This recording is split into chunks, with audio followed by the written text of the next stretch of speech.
নমস্কার বন্ধুরা, আজ আমি ভিডিওতে বলবো মে মাসের 13 ও 14 এই দুদিনের কুম্ভ রাশির দৈনিক রাশিফল সম্পর্কে। এই দুদিনে গ্রহ নক্ষত্রের স্থিতি কিরূপ থাকবে, কী যোগ নির্মাণ হবে, কী প্রভাব পড়বে দৈনন্দিন জীবনের উপর, সে কথা বলবো। এছাড়া বলবো এই দুদিনে স্বাস্থ্য, আর্থিক স্থিতি, পারিবারিক জীবন, দাম্পত্য জীবন, কেরিয়ার, চাকরি ও ব্যবসা এই সমস্ত কিছুর উপর কী প্রভাব পড়বে। তাই রাশি যদি কুম্ভ হয়ে থাকে তাহলে অবশ্যই ভিডিওটি শেষ পর্যন্ত দেখুন। প্রথমে বলবো এই দুদিনে গ্রহ নক্ষত্রের স্থিতি কিরূপ থাকবে। 13ই মে সোমবার, শুক্লপক্ষের ষষ্ঠী তিথি, সকাল 11:24 পর্যন্ত থাকবে পুনর্বসু নক্ষত্র। তারপর পুষ্যা নক্ষত্র লাগবে। 7:42 পর্যন্ত থাকবে শূল নামক যোগ। তারপর গণ নামক যোগ লাগবে। যখনই পুষ্যা নক্ষত্র আসে, চন্দ্র তার নিজ রাশি কর্কট রাশিতে গোচর করে। সূর্য মেষ রাশি কৃত্তিকা নক্ষত্রে থাকবে। এই দিন সর্বসিদ্ধি যোগ থাকবে, যেটা আগামী দিন পর্যন্ত থাকবে। দ্বিতীয়ত রবি যোগও থাকবে। সকাল 7:13 থেকে 8:54 পর্যন্ত থাকবে রাহুকাল।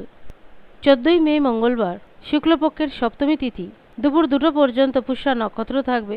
প্রথমে গণ নামক যোগ এবং তারপর বৃদ্ধি নামক যোগ নির্মাণ হবে। চন্দ্রমা এই দিনও কর্কট রাশিতেই থাকবে। তবে 14ই মে এই দিন সূর্য তার রাশি পরিবর্তন করবে। মেষ রাশি থেকে বেরিয়ে সূর্য বৃষভ রাশিতে গোচর করবে এবং সেখানে গুরুর সঙ্গে তার দ্বিতীয় লাগবে।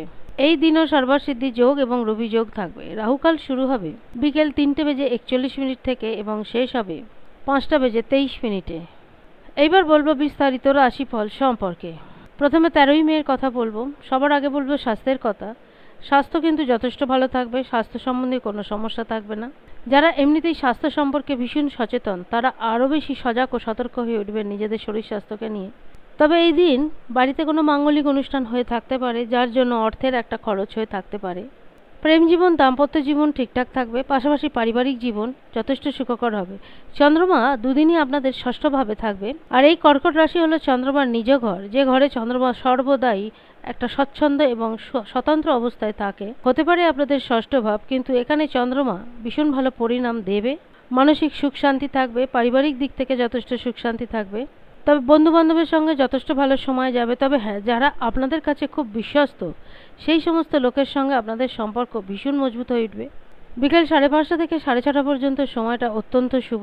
এই দিন গোল্ডেন কালারের যে কোনো পোশাক আশাক ব্যবহার করতে পারেন, যেটা আপনাদের জন্য গুড লাক হয়ে থাকবে। তবে এই দিন যারা চাকরিজীবী বা অন্যান্য প্রফেশনে রয়েছেন তাদের কাছে ভালো গেলেও যারা ব্যবসায়ী তাদেরকে কিন্তু খুব সতর্ক থাকতে হবে। আর্থিক লেনদেন সংক্রান্ত যদি কোনো কাজকর্ম ব্যবসা ক্ষেত্রে হয়ে থাকে তাহলে একটু সতর্ক থাকবেন, কারণ কোনো ক্ষয়ক্ষতি হবার সম্ভাবনা রয়েছে। বিদ্যার্থীদের কাছেও দিনটা ভালো যাবে। তবে যারা ছোট বিদ্যার্থী রয়েছেন তারা লেখাপড়ার জন্য পিতামাতার কাছ থেকে যথেষ্ট বকুনি খেতে পারেন।